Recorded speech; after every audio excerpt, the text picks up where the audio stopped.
by the rivers of Babylon. Yeah, we sat down and we cried when we remembered Jerusalem. We were sick, Lord, near to dying. Oh,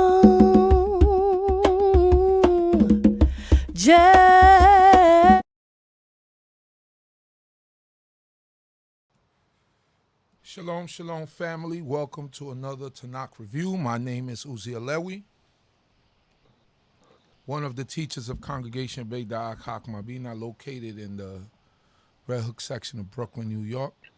Our address is 382 Hamilton Avenue, Brooklyn, New York, 11231.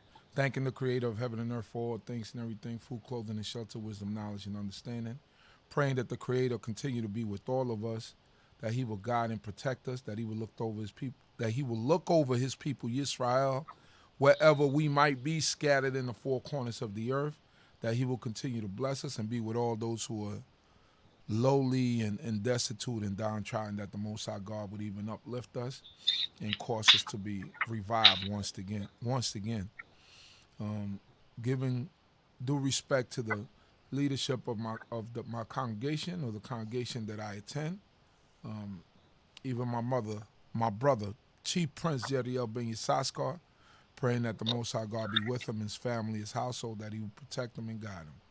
Also, praying for all you brothers and sisters who continue to join us on a weekly basis and make this podcast what it is and who we are. So we're going to move straight ahead, and without any further ado, I'm going to pass it on to one of my teachers and my mentors, even Nasik, Zurishaddai ben Yehudah. Hallelujah.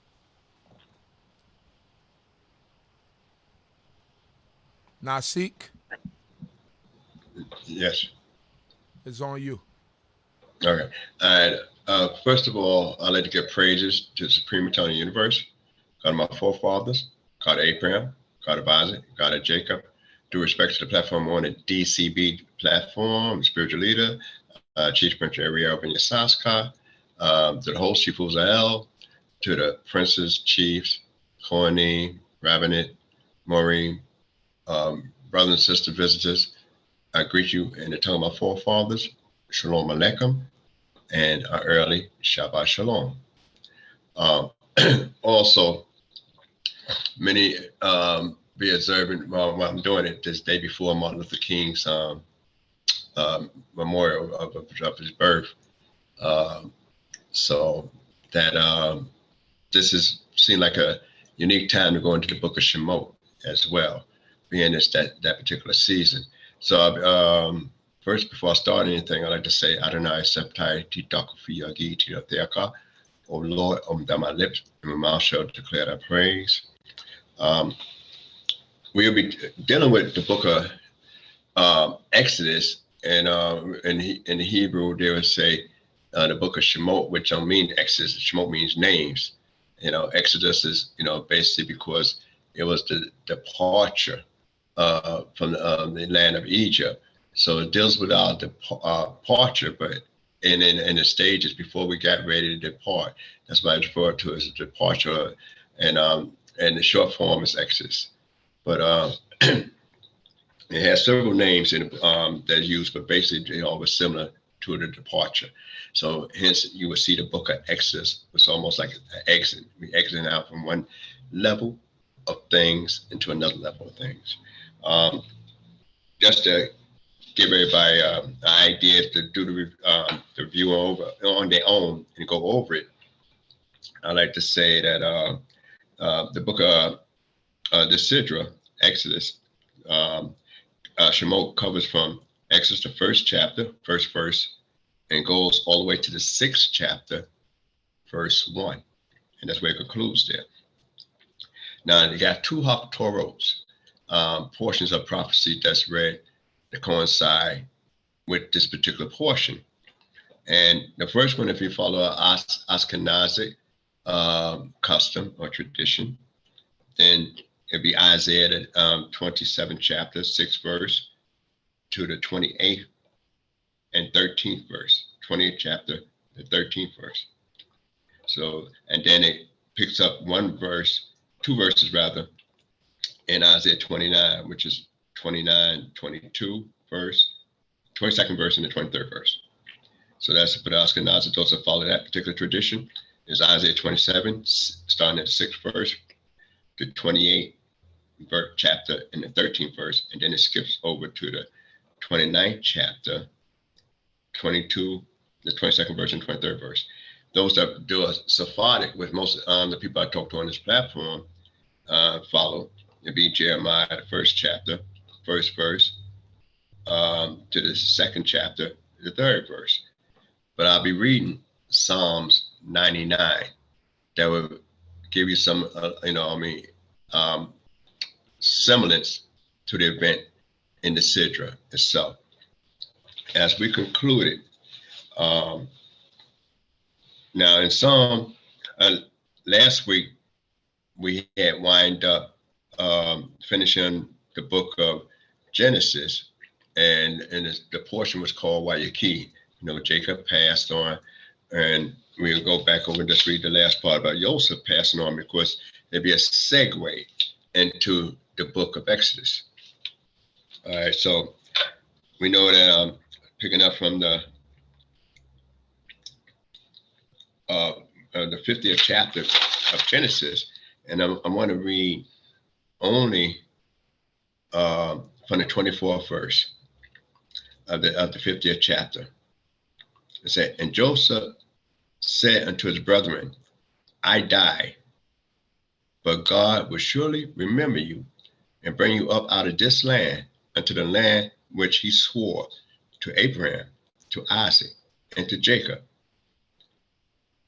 And Joseph took an oath of the children of Israel, saying, God will surely remember you, and ye shall carry up my bones from hence.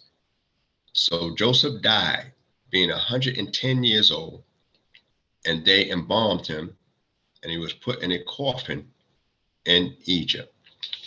There's a lot of things going on. They put him in a coffin, but they didn't say what spot he's actually buried at. There's a lot of traditions just saying, they didn't put him in a sepulchre or built up a particular shrine.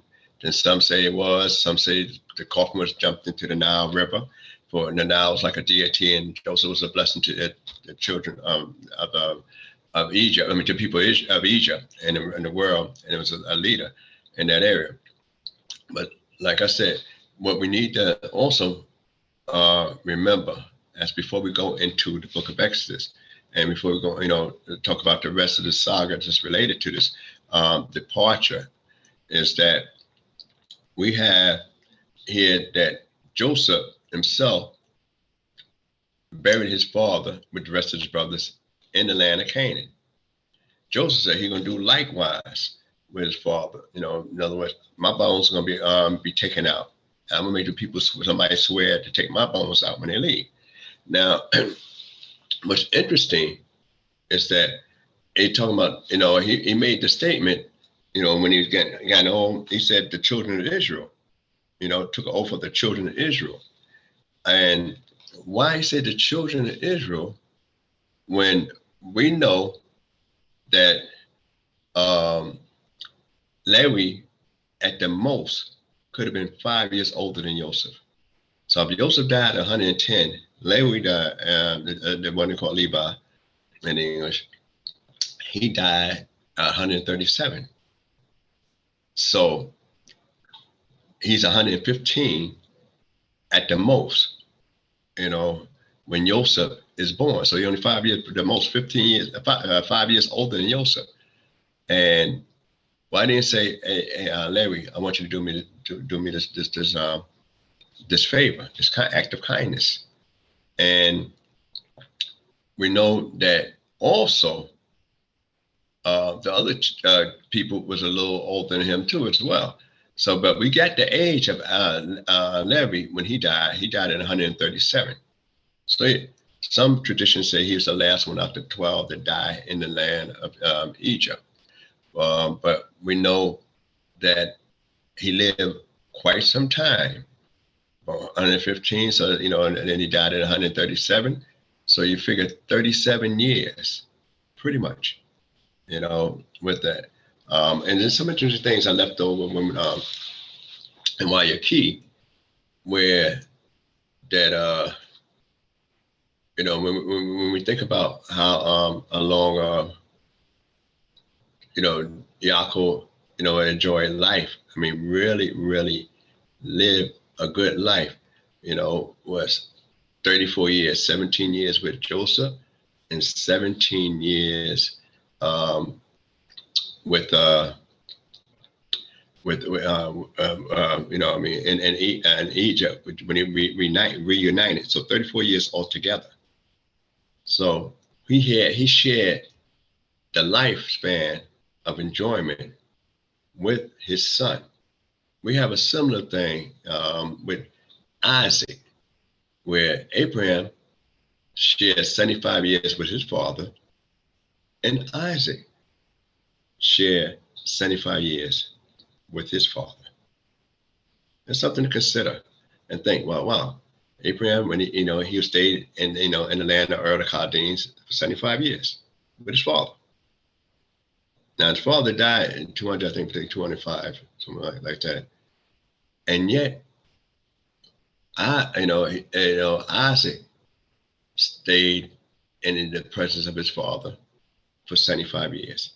Now you're having Joseph and Jacob sharing a similar time frame, 34 and 34 years of enjoyment with each other. So now Joseph had left at this particular time. All right, so, and the oath is to be carried up. But the sign was to be take account of. The word pakar, which means to take account of. And using sense of memory, but also something that's precious. And it's going to represent some kind of accountability. So Joseph himself saying, the Creator going to remember and take account of you. God told Abraham that know for sure that your seed would be in a strange land and serve him for 400 years or 4 generations. And that's another story. I spoke on when I did the Sidra itself. But in any event, he said, I would judge that people, but knowing that they're going to be in a strange land as strangers.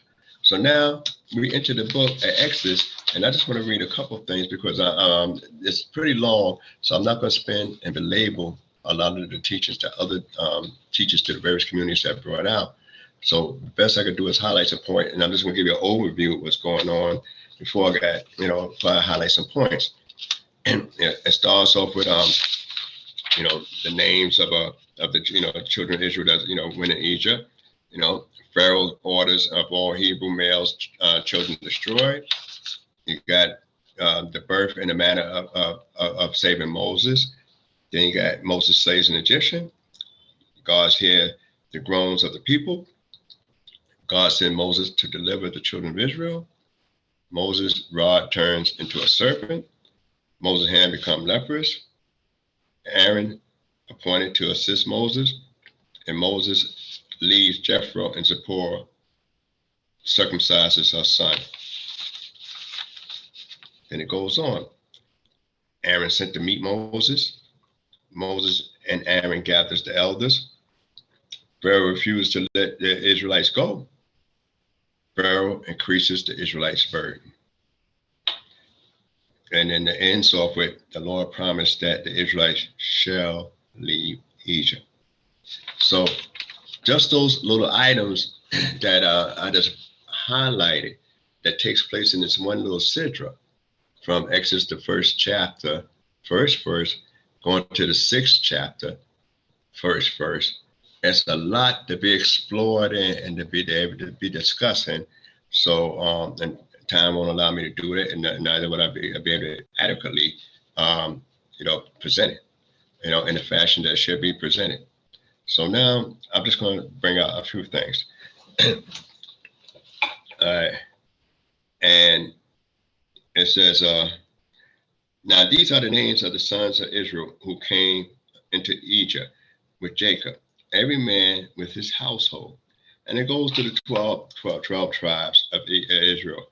It names all of them, but they don't name them all in order, in the sense of they name the sons of his wives first, and they name the concubines, sons of midwives, sons later, which was Dan, after Gad, and Asher. But the 8th verse, it says, "Now there arose a new king over Egypt, who knew not Joseph. And he said unto his people, Behold, the people of the children of Israel are too many and too mighty for us." And then it goes on to say, "Come, let us deal wisely with them, lest they multiply, and it comes to pass that when there befalleth us any war, they also join themselves unto our enemies and fight against us, and get them up out of the land." All right.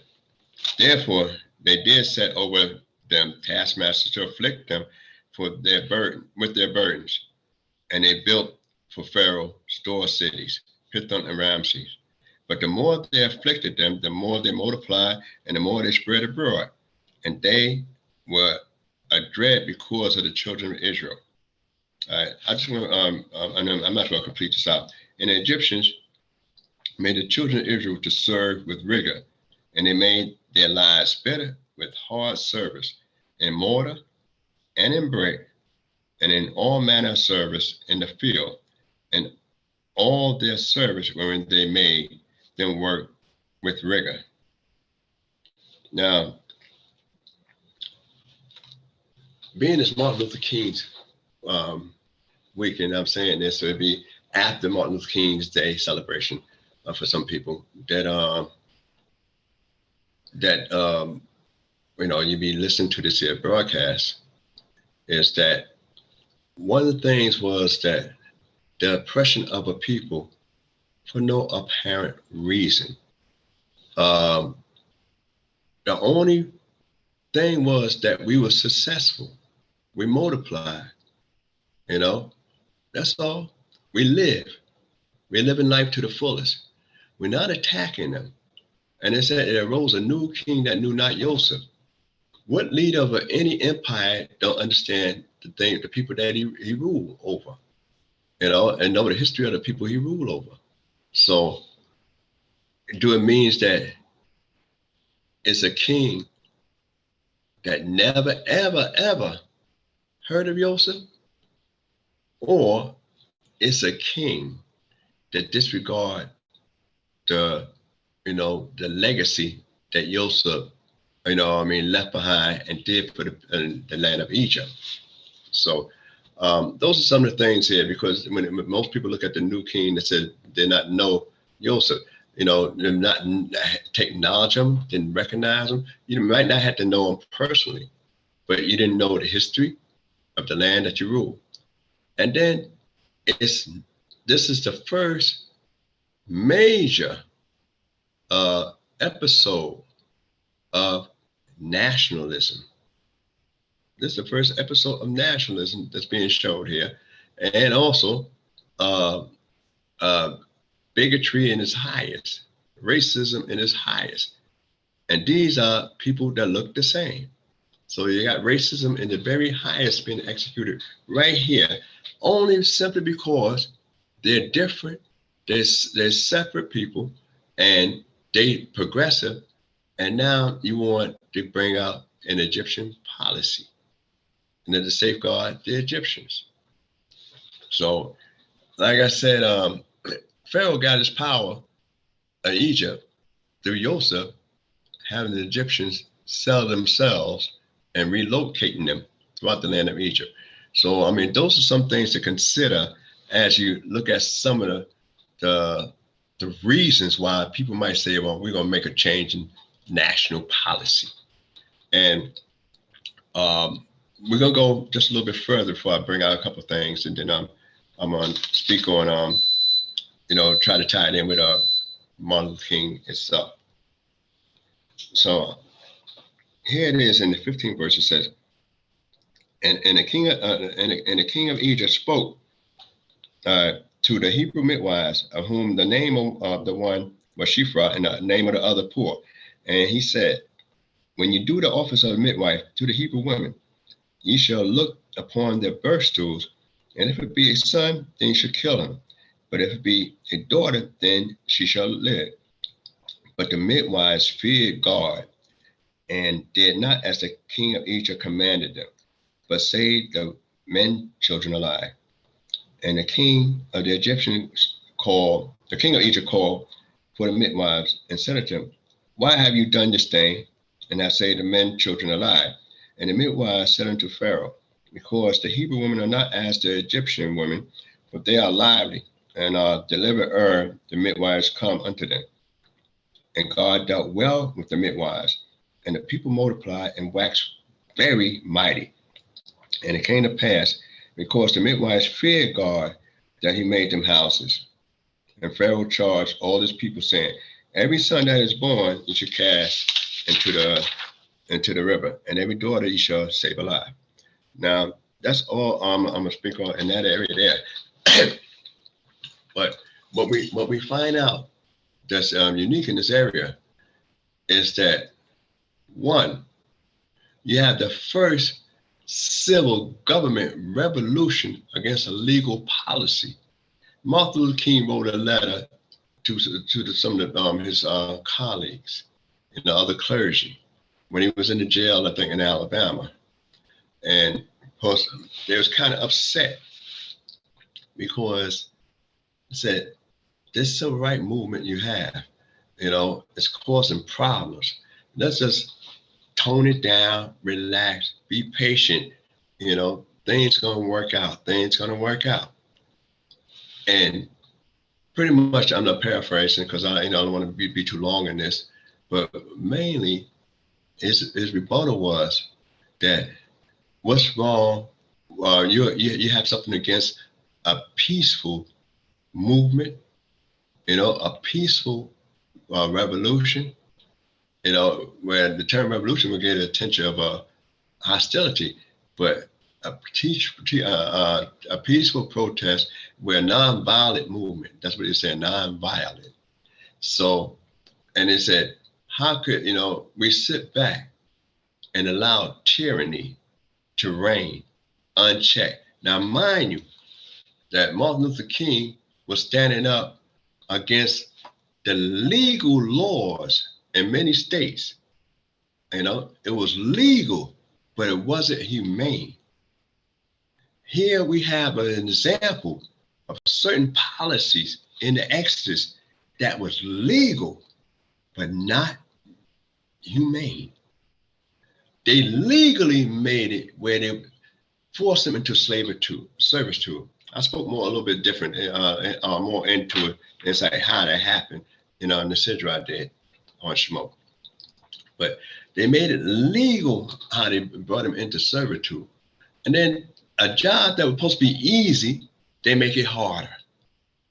So any job that would have been normally, an easy job, say we're gonna make it hard for them to do that job.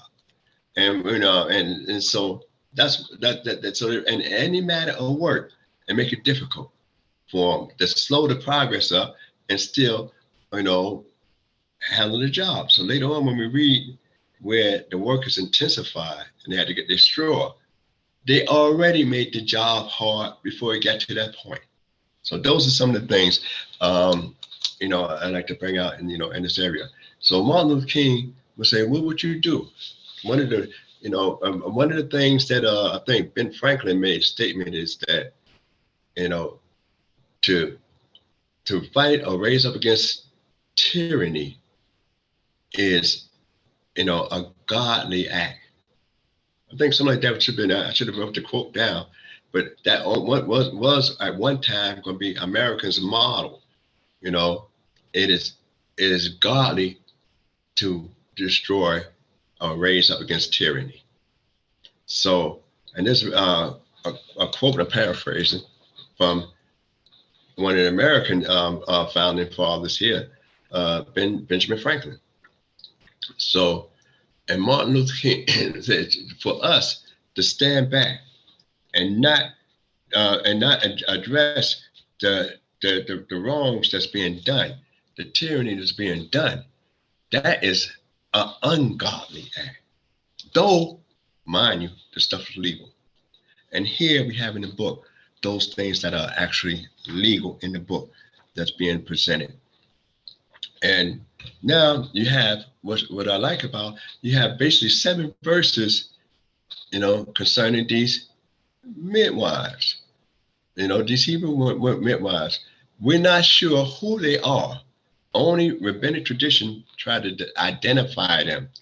All we have is the names, Shifra and Puah.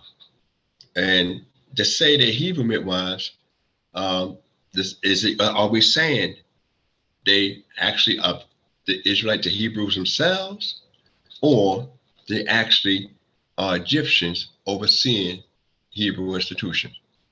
And when we talk about the 2 women can deal with 600,000 people, men, so figure they're women. So you figure all these women, it's not just 2 women they're dealing with. These are the ones in charge of an edict that came forth. It's because it's impossible to be at every house at the time of birth. And it said the more they multiply, they increase, they multiply. And they knew it was legal for them to actually abort the boy, kill the boy. They knew it was legal, that they couldn't be brought up on no kind of charges because the king brought that edict out for them. And then the boys would die instant death, but the girls, why would you say the female alive? To possibly bring them up in the Egyptian culture, where they possibly could become corrupt in society, where everything goes, and very immoral society. So when the women would die a different type of death because they'd be destroyed morally, but the men were supposed to be destroyed physically. Now, why this came about and how it came back about, we know it had to come about after Aaron was born, because it was never a danger of his life being taken at that time. So this edict only lasts a little while, and the edict only could be taken place if he was close to Goshen. Goshen is a little ways from the metropolis. But what I want to bring out is that the salvation of that, just like Martin Luther King raised up against the injustice, though it was legal, so it was unrighteous and ungodly to humanity, but it was justice according to the system and the laws that they legislated. And these women here, at that time, it's a death penalty to be treasonous. And most societies still a death penalty to be treasonous. They didn't do it. They came up with a reason. Whether the reason was true or not, it has some semblance of truth. When I say semblance of truth, because the more the people was afflicted, the more they multiplied, the more they was having offspring. And they used the term where it'd be more like, say, describe the Hebrew women as animals, where they just dropping these kids in litters, so to speak. But what motivated was not their patriotism to Egypt. If they were Egyptians, if there was Hebrew Israelites, then imagine you doing that to your own people. But they was motivated them was the fear of God more so than the fear of Pharaoh, who portrayed himself as a God. So that's a great takeaway to understand, that they feared the Creator more. And the first time you hear something similar to that is Joseph. When Joseph encountered his brothers the first time, he locked them all up. Then he say, this is why, I fear God. Choose one of y'all to stay behind and go back and bring your brother. So here it is. Joseph, not only, when you read about, say, fear God, and one of the early person that you actually read about that, actually where it says he actually, feared God, we find that the midwives feared God more so, and then Pharaoh, and also knowing that their life is on the line. And so God built them houses. There's always a discussion, what kind of houses is it that he built them? Because, and you should bring this back to your teachers to discuss too as further, because I know some of the rabbinic viewpoints or traditional viewpoints on it, but that's the traditional viewpoints. But discuss it even further, and see what you come up with. It'd be interesting, because then you mean to tell me that people of that magnitude, of that kind of authority, don't have a place to live? What kind of house could he possibly be built? So those are some of the things that kind of grab hold to. And then now, as you go, notice that we're going to read about Moses a little bit in his birth, just a little bit about it. And it's talk about, he gave a little origin. And there went a man in the house of Levi, and he took his wife, the daughter of Levi, and the woman conceived and bore a son. And when she saw him that he was a goodly child, she hid him 3 months. And when she could no longer, hide him, she took for him an ark of bulrushes and dabbed it with slime and with pitch, and put the child therein, and laid it in the flags by the river brink. So now, when we look at this here, a little difference is that this is the only second time we read in the book about the ark, and and most people, since most of us see it in English, we think about the Ark of the Covenant, but the word here in Hebrew is tabak, and the only time you see that, the first time you see that word is with the ark that actually Noah was on, the save life and bring a transition to a world. Here we have Moses being put in the ark by his mother to save his life and also bring about a transition of the world. And so this is something the takeaways we could look at the time. And but we got to look at, and it says, and the sister stood afar off to know what should be done to him. And the daughter of Pharaoh came down to bathe in the river, and her maidens walked along by the riverside, and she saw the ark among the flags, and sent her maid to fetch it. And she opened it and saw it, even a child, and behold, a boy that wept. And she had compassion upon him and said, this is one of the Hebrew children. Then said his sister for Pharaoh's daughter, shall I go and call thee a nurse of the Hebrew woman, that she may nurse the child for thee? And Pharaoh's daughter said to her, go. And the maiden went and called the child's mother. And Pharaoh's daughter said unto her, take this child away and nurse it for me, and I will give thee thy wages. And the woman took the child and nursed it. And the child grew, and she brought him unto Pharaoh's daughter, and he became her son. And she called his name Moses, and said, because I drew him out of the water. What is so important here is that you have everybody breaking the rules, breaking the law. You have Moses' mother, the midwives breaking the law. You have Moses' mother breaking the law. And it's kind of hard to say, what kind of, it's like hard for a mother to say, what's going through her mind? Does she really have faith in God?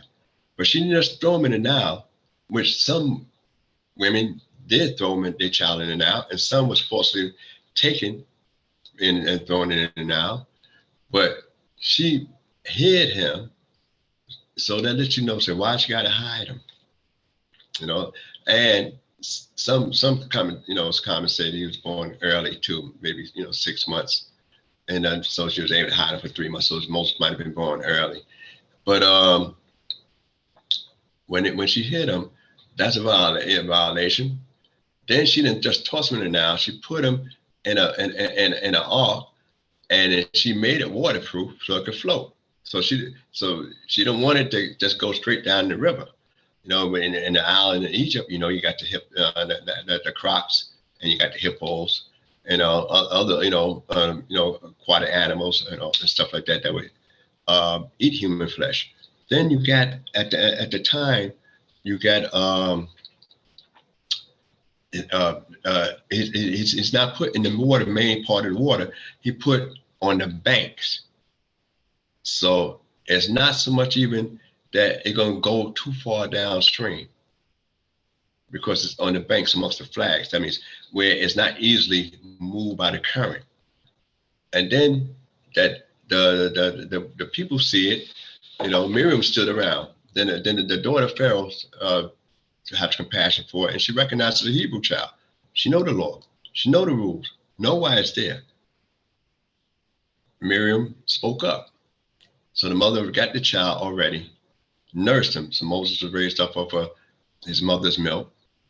And now that said, when he grew old enough for him to be able to pretty much be eating hard food, then Pharaoh's daughter took him and raised him up as her son.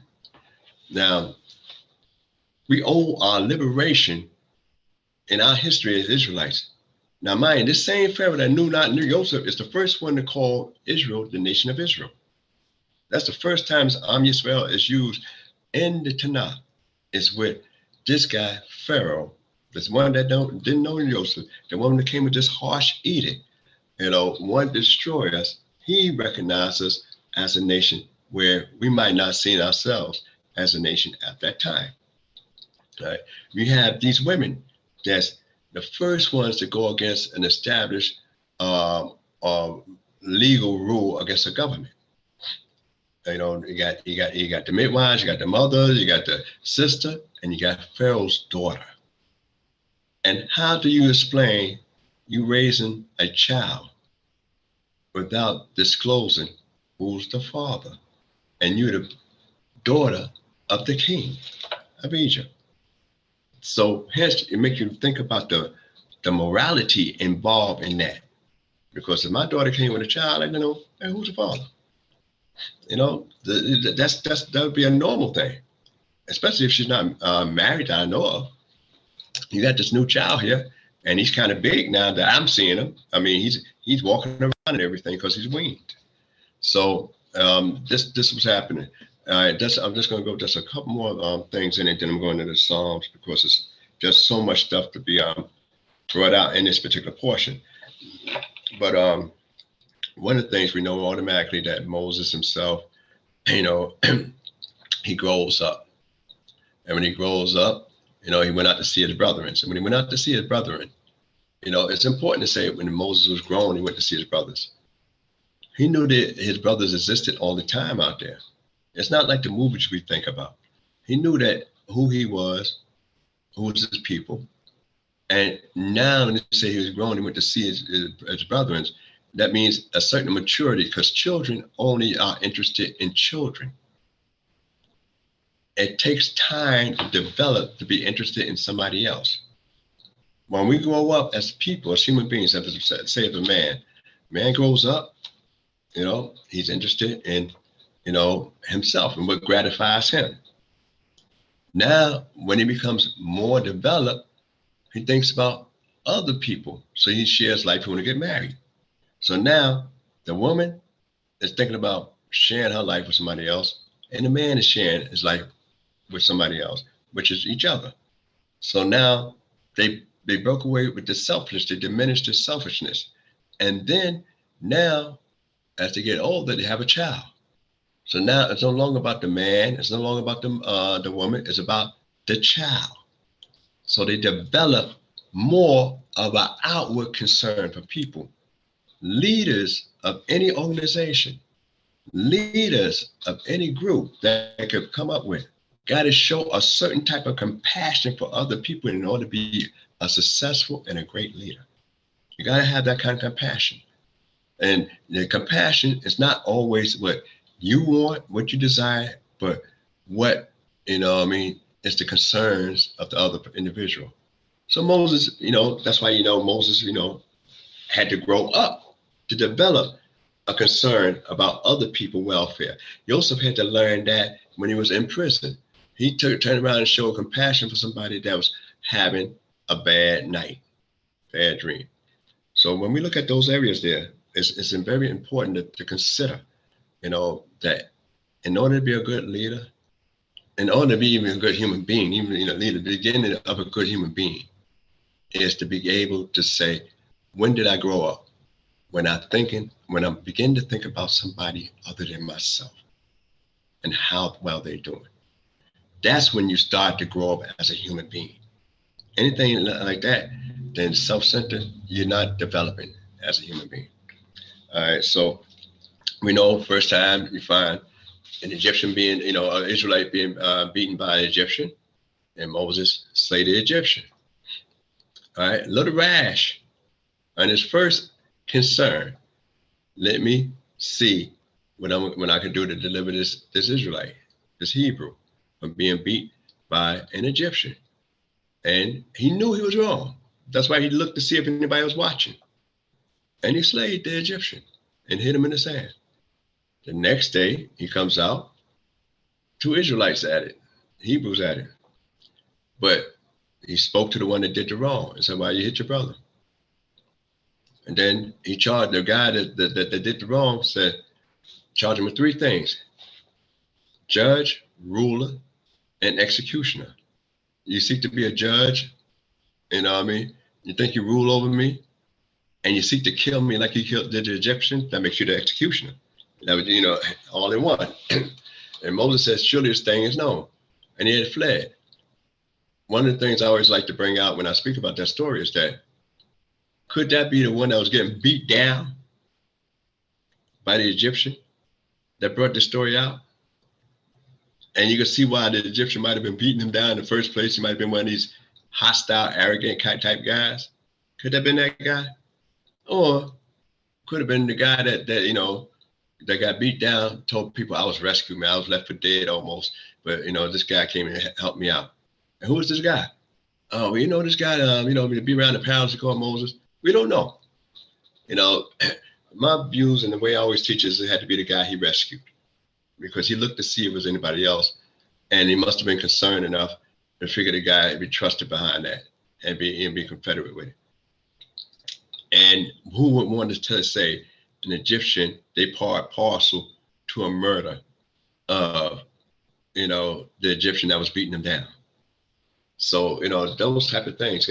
If you know it's a capital crime, Moses knows it's a capital crime, and the guy that's getting beat, that was saved, know it would be a capital crime. So why would you talk about something that would cause you to get killed anyway if you disclose that information? So just my view. You could discuss it with your other, leaders and teachers about that area. And, it had to be the guy that was actually beat down the first time and into some mess the next day. The very next day is a drama. All right. I know they got a lot of midrash stories concerning that too as well. But I'm just saying that I try to just, leave other viewpoints on the table, because everything doesn't make it into the midrash or the Talmud on viewpoints. So then he had to flee, says, surely this thing is known. We know he was a wanted man. Then he goes to Midian, by the well. The priest of Midian, Jethro, daughters are being harassed, and he stood there on the side. They thought him to be Egyptian. Next thing you know, bam. He winds up, he didn't do anything, just stood. He didn't say anything, didn't do anything. The guys that was harassing him left him alone, and then he wound up servicing the daughters of Jethro and drawing water for them. So Jethro wanted to show an act of kindness and love, and invited Moses in, and Moses stayed there, got married. We know how the story goes. Now, the last thing I want to bring out before going there, which is the most important, and the reason I spend so much time in this, and I'll be kind of fast when I go through the Psalms, is because it's so important that the story of our beginnings as a nation is in the beginning of Exodus. And in several weeks, we'll be talking about the book of Exodus, and we'll be in the book of Exodus about the beginnings of a nation. And so we had the history of some history of mankind in the beginnings and the origin of the nation of Israel. Now we got to say, well, the original families of Israel. Now we're going to begin to have an origin of a nation being under development. And so we know that one day Moses walking, with the flock, and he seen a bush burning, and he had this first encounter with the bush. And the reason I got at least come up to this part here is because it's related to the Psalm. And in the bush itself, that when he saw the bush, he said, the angel of the Lord appeared in a flame in the bush. And when he seen the bush on fire, he said, I would turn and see this great sight. So now, when the Lord seen that he turned, then he called him, Moses, take off your shoes, for you stand on holy ground. Now, that's a strange introduction. Very strange introduction. Moses, and here I am, take off your shoes, for you're standing on holy ground. That's a very strange introduction. Not identifying who he is, but identifying who Moses is and who you're talking to. And then so the thing is that sometimes we don't take notice of certain things, and you have to open your eyes and take notice of certain things and be willing to learn about things outside the norm. Because in the desert, how does it be? You're gonna see a bush rolling around on fire, but that's nothing strange. But when a bush is on fire and not burnt and not being consumed, now that is strange. And that's what Moses said, this is a great sight. I got to get closer to it. We have just a segue, just a little bit. The Kriyat Shema, the saying of the Shema Yisrael, Adonai Eloheinu Adonai Echad. We're going to say, Hear, O Israel, the Lord our God, the Lord is one. Well, it's a prayer that we say several times a day, every single day, at the minimum twice a day, twice a day at the minimum, Hear, O Israel, the Lord God is Lord's one. We say that prayer. But you notice about the prayer that we say on a regular, Hear, O Israel, the Lord God, the Lord is one. It doesn't fit the norm of a prayer. A prayer is usually you addressing something to God. But the Shema that we say on a regular is never addressed to God, it's addressed to the nation of Israel. Never to the Creator. And yet we say that twice a day. When we lie down, when you rise up, about teaching, about making a sign on the doorpost, that's for us. The nation talking to the nation. People talking to people, as opposed to anything else. So we know automatically that Moses tried to get out of it. He got 3 signs, and finally we talk a little bit about that, because that's the most important episode in reference to that he had 3 signs, that he was given, because he would try to get out and not going down to Egypt, and God gave him 3 signs. So I'd like to focus on that next time a little bit before we get into the other stuff. So I'm going straight over to Psalms. I know, there'll be a lot of questions, a lot of unfinished things there. But at this encounter, it's so important to understand the encounter and the dialogue that go back and forth. Now, I won't be doing it justice at this particular time. So we're going to, and we know the book of Jeremiah is about Jeremiah trying to get out of a job, just like Moses tried to get out of a job in the Torah. So we're going to read just a little bit about the 9 verses in Psalm, and then I'm going to conclude there. So we go to Psalms 99, which is in the 4th book of Psalms as it's broken down. So if you got that, we can pick it up from there.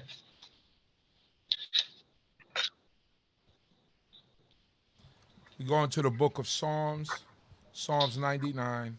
Hallelujah. Hallelujah. Yehudah, Psalm 99, verse 1. Hallelujah. Hallelujah. Yehudah reigneth, let the peoples tremble.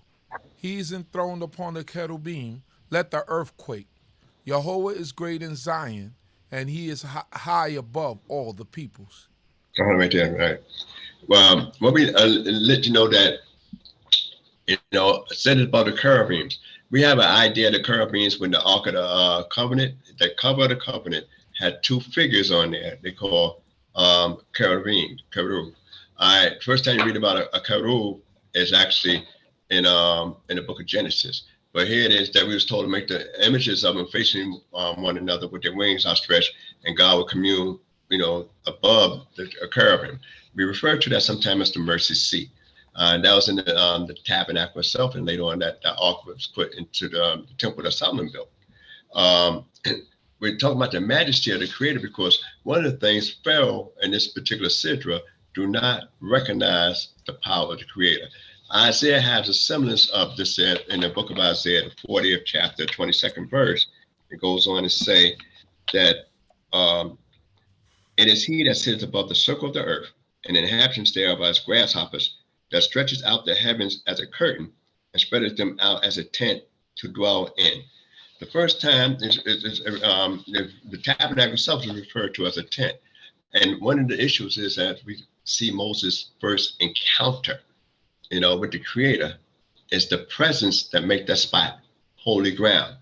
The tabernacle, as opposed to the temple, the tabernacle was wherever the tabernacle resided at, and the cloud of glory was there. That made that holy or hollow ground. So once the tabernacle moved, it's no longer hollow ground. The temple itself, it was placed at a spot, and then mahamakom, just the Hebrew word for it, the place, which is holy ground. So the temple itself was not holy in itself. It was placed in a spot that was considered holy by the Creator. And therefore, even though the temple was destroyed, it still is referred to and looked up at as a holy area until this very day. So now, when we talk about the Creator communing with us at the particular time, Pharaoh, think of the God of Israel as a God that, like other gods, amongst other nations. And he himself considered himself as a God. How could a God speak to a servant?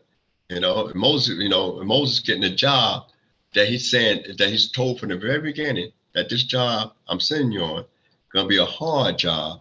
It's not going to be accomplished right away, and you're going to be a failure in the job. Now, when I want to relate this here to Martin Luther King and the communication, is that Moses himself, when he finally was told by God to go down there and Aaron be a spokesman with the signs, he was told to go before the elders of Israel and to go before Pharaoh and speak on the behalf of the people's liberation. Dr. King in a jail in Alabama, getting his clergy to tell him, stop this movement. And don't worry about it. Things going to change eventually. Let's just wait it out. Hang in there. Martin Luther King replied, like I said earlier, in reference to the worst thing is to let tyranny go on. What might be legal may not be humane. And that's what the issue we're dealing with in the book.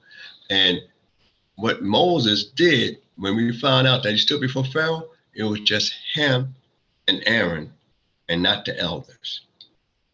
The elders complained later on to Pharaoh about the work, but they didn't complain about the injustice of the work. So so we got to always remember that the Creator run things, but he allowed us to petition him, on our behalf when we're worthy, and he'll act upon it. But let's go into the third verse. Verse 3 reads, let them praise thy name as great and awful. Holy is he. The strength also of the king who loveth justice. Thou hast established equity. Thou hast executed justice and righteousness in Jacob. Exalt ye Yahweh our God, and prostrate yourselves at his footstool. Holy is he. Moses and Aaron among his priests, and Samuel among them that call upon his name. They call upon Yahweh, and he answered them. Hold right there. Now, what's interesting, it cites these guys here, and David cites these guys here. And, in one of the Psalms, the Psalm that's he records Moses being a priest, Aaron being a priest, and Samuel being a priest. But he only says Samuel calling upon God's name. Now we know Moses called upon the name of the Lord, and we know in the beginning of the Sidra, he's asking about, what is your name? What shall I call you? Who shall I say sent me? But yet we hear here that in this particular psalm, and I'm sure David know our history, and said, Samuel among them that call upon his name. Not that Moses didn't call upon his name, and not that Aaron didn't. Aaron had to call upon his name, but it said Moses, Aaron among his priests, and Samuel among them that call upon his name. So Aaron and Moses is held here and it's equal. We know that Moses acted as a first priest, and he's still called a priest centuries later in the book by David. He's still called a priest. Samuel himself actually is a Levite, and it said one that called upon God's name. Now, whether he was part of the high priest class, which is through the line of Ithamar, that's come from some discussion, or whether he's just a regular. We know for sure he was a Levite. That's for sure. So there's always the debate whether he was part of the high priest class, but not necessarily out the line of Pinchas or Zadok later on.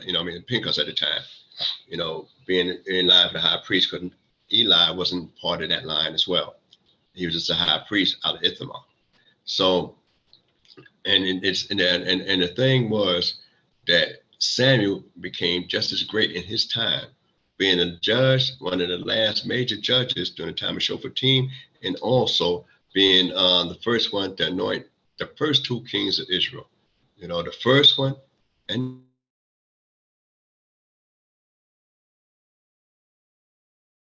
the second one. So some man of God's heart hold him equal to Moses. We know that once the tabernacle was set after 7 days of inauguration, then Aaron was the priest, but Moses never stopped being recognized as a priest, setting up the first priest. So it's a lot of interesting things to be considered here. Keep going to 7th verse. Verse 7 reads, He spoke unto them in the pillar of cloud. They kept his testimonies and the statute that he gave them. O Yehovah our God, thou didst answer them. A forgiving God was thou unto them, though thou tookest vengeance on their misdeeds. Hold right there. So before we go to the last verse, before we go to the very last verse, that means all these guys had problems. Moses had problems. Aaron had problems. And we don't think about it, but Shemuel had problems.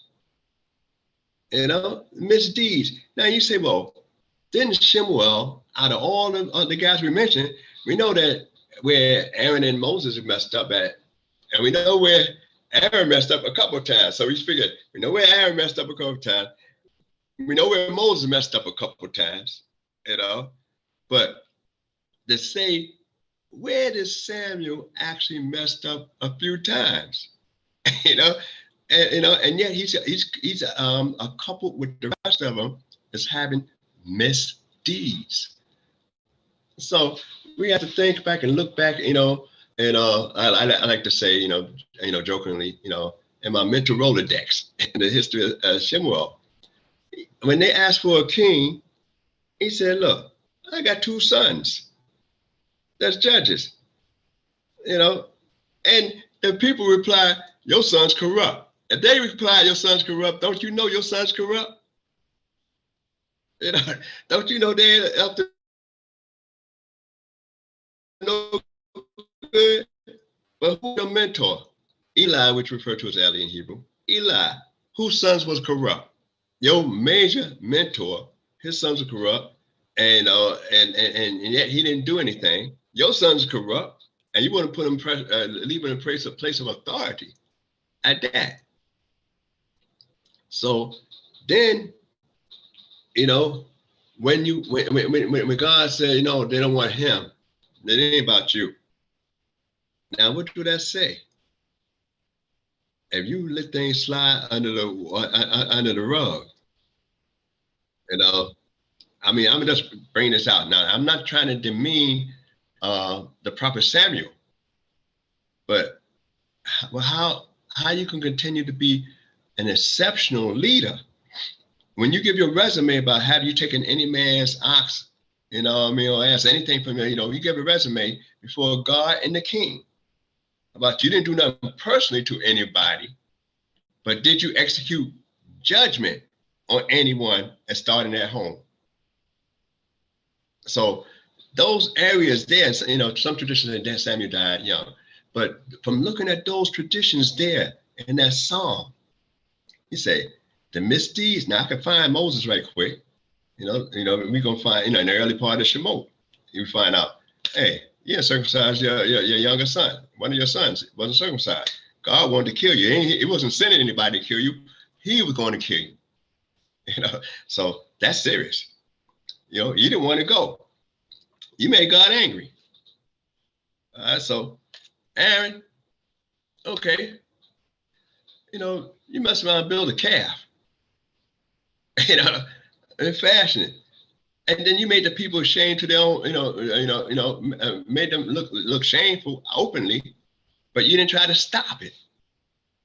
And then later on, you know, him and Moses got caught up in the same thing with the rock 4 years later. So when we look at the thing, I mean, God, the Creator can work with us in spite of us if we allow, you know, if we really want to, because a lot of us don't always qualify for God to use us, but God see your heart, he make you qualified for the mission. And that's what happened. God gives you an endowment for the mission. So if God got the vision, he gives you the provision to do certain things. And that's what's going on here. And this last verse, remember I said this is Psalm they normally say every Friday evening, one of the Psalms out of several Psalms. All right. I read the last verse, number 9. Verse 9 reads, Exalt ye Yehovah our God and worship at his holy hill. For Yehovah our God is holy. Hallelujah. Hallelujah. See, and they normally sing that song coming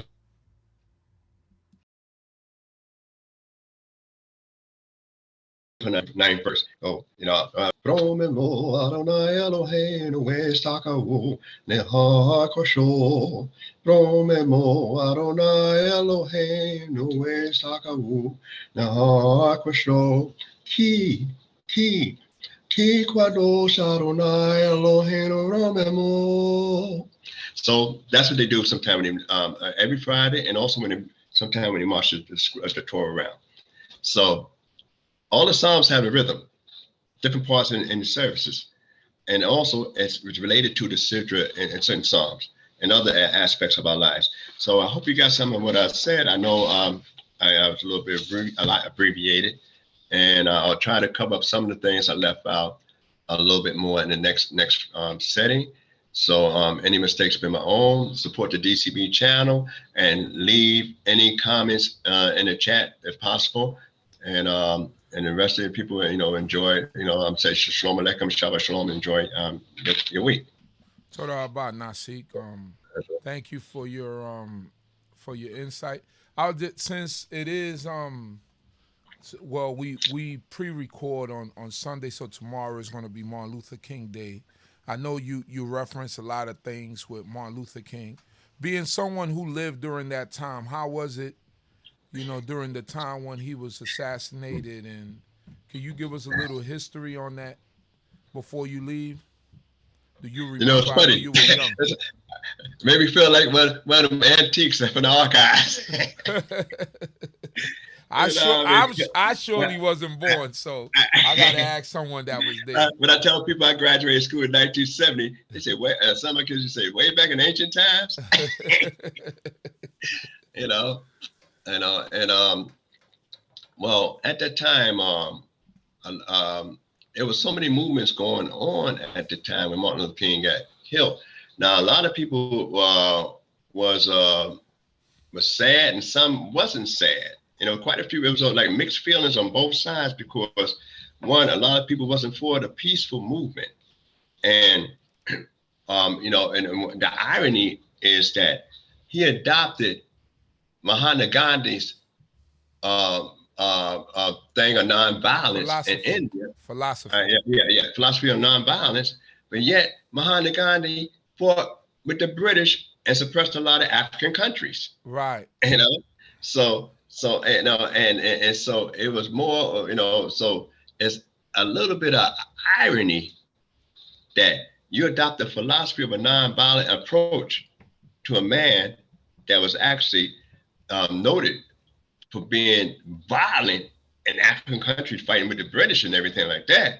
And then when it came to his own country, now the rules must change. And I say that subliminal message hint out there.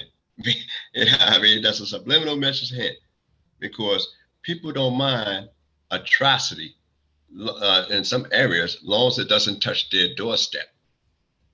But you should feel appalled and stand up where injustice lies anywhere. This is the first time we read about an injustice against a people in the book of Exodus simply because of that. And then you had the Muslim movement going on. You had the Pan-African things going on at the time. So a lot of people were more aware of things, and it was going against the established laws that was on the books. So some people thought it was the end of the movement.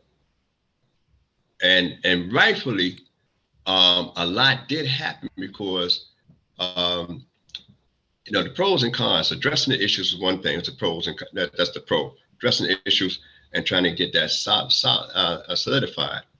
But with the integration, what happens was now we got rid of the sort of the black home stores.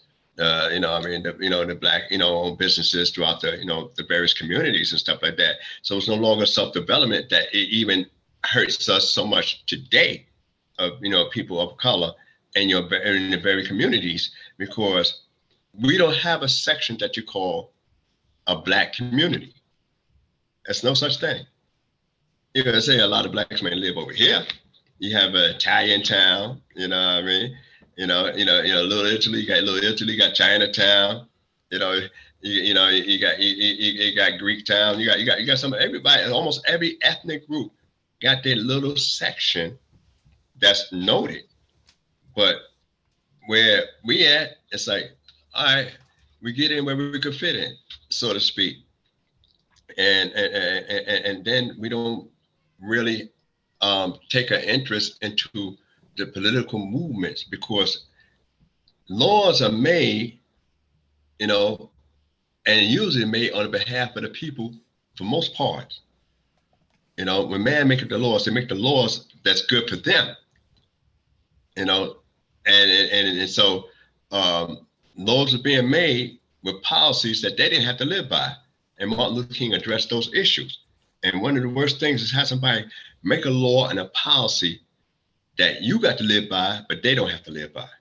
And those are some of the atrocities that, that was going on. And this also was an atrocity in the book. So when we look at the book, it's not being, racist, so to speak. We recognize and point out where racism had taken root at. And these are people of similar tonation. So, I know a lot of people played his records and albums. He became more famous and more understood later, and he accomplished a lot more than, say, the Nation of Islam and other groups at the time. So his movement did accomplish a lot more, in one area, but then it's like a ointment or a bandage on a wound that's never really fully healed. Great. That's a great way to put it. Hallelujah. Toda Rabba Nasik, thank you for your insight and for your delve into history into the history of this country. You know, a short time ago, but a little time ago. That's why 50 we gotta years, have our elders. almost 50 years. Almost 50 plus. years. Yeah. So we thank you for your insight, and I pray that the Most High God will be with you and bless you. Amen. And all of us. All right, shalom. Shalom, shalom to everyone out there. Hallelujah.